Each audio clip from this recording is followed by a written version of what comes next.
Kapkara renkli pelenkler meydana çıkanda korkur rəqiblər. Dumanlar çekilir, susur küləklər. Başlayır meydanda topla təqiblər.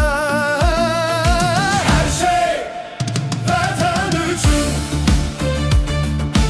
her şey vətən üçün.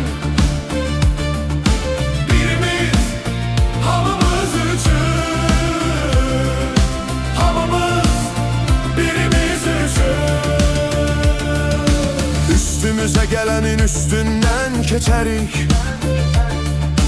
Sizin ulduzunuz bizim kölgemizden kiçik. Bizimle güç yarışını aklınızdan çıkarın siz. Biz gücümüzle, aklımızla da birinciyiz. Her şey vətən üçün, her şey vətən üçün.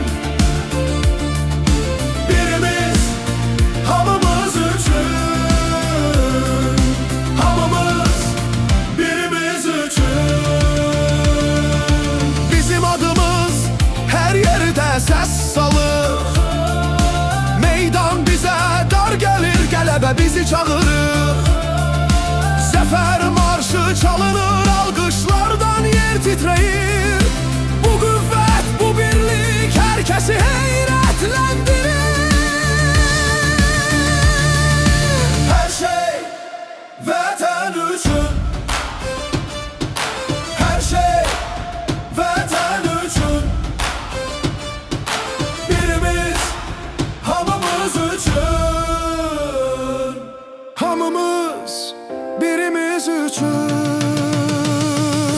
Her şey vətən üçün, her şey vətən üçün, her şey vətən üçün.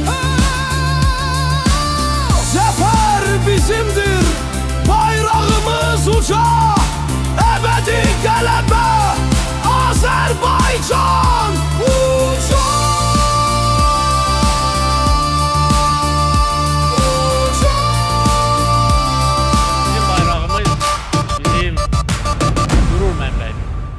Bizim bayrağımız bizim canımızdır, bizim yüreğimizdir.